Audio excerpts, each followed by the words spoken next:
ایک طالب علم کو نیت کون سی کرنی چاہیے اپنے علم کے لیے؟ تو خلاصہ اس کا یہ ہے کہ چار طرح کی نیت ایک طالب علم کے ذہن میں ہو۔ سب سے پہلی، رفع الجہل عن نفسہ، ایک طالب علم یہ نیت کرے کہ میں نے اپنے آپ سے جہالت کو دور کرنا ہے۔ جیسا کہ ابھی ہم نے بات کی کہ کوئی بھی پسند نہیں کرتا کہ وہ جاہل کہلوائے، اسے علم نہ ہو۔ تو ایک طالب علم کو سب سے پہلی جو نیت کرنی ہے، اللہ تعالیٰ سے اخلاص کا معاملہ تو لازمی ہے جو ہم نے شروع میں بات کر دی، لیکن جو اس نے اپنے ذہن میں نیت رکھنی ہے کہ میں نے اپنے آپ سے جہالت کو دور کرنا ہے۔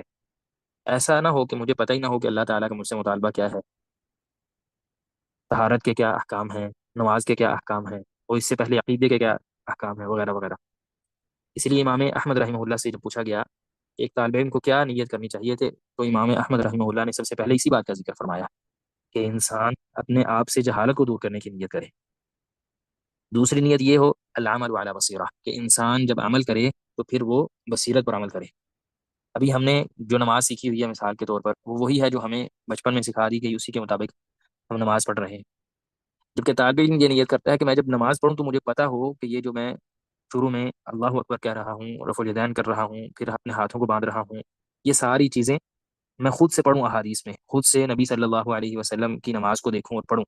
تو میں پوری بصیرت کے ساتھ عمل کروں، مجھے پتا ہو کہ رسول اللہ صلی اللہ علیہ وسلم کی سنت یہ ہے۔ اسی لیے جو طالب علم ہوتا ہے اور ایک عام جو بندہ ہے، اس میں فرق یہی ہوتا ہے کہ وہ ایک ہی چیز میں بہت ساری چیزوں کو جمع کر لیتا ہے۔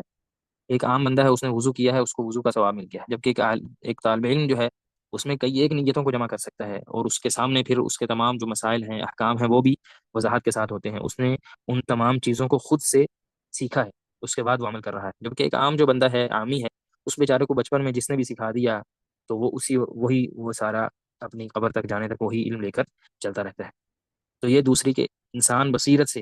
طالب علم یہ نیت کرے کہ میں اس لیے علم حاصل کر رہا ہوں تاکہ میں اللہ تعالیٰ کی عبادت بصیرت کے ساتھ کروں، مجھے پتا ہو کہ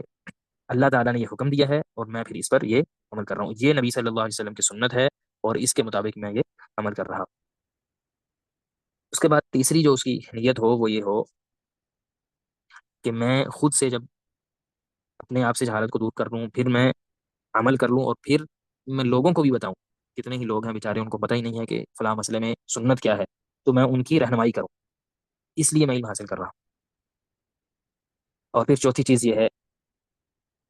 کہ علم کی حفاظت امت کے لیے کرنا، یہ بھی ایک بہت بڑا فریضہ ہے کہ ایک نسل علم کو حاصل کرے اور پھر اگلی نسل تک منتقل کرے، یہ ایک طالب علم کے لیے بہت ضروری چیز ہے۔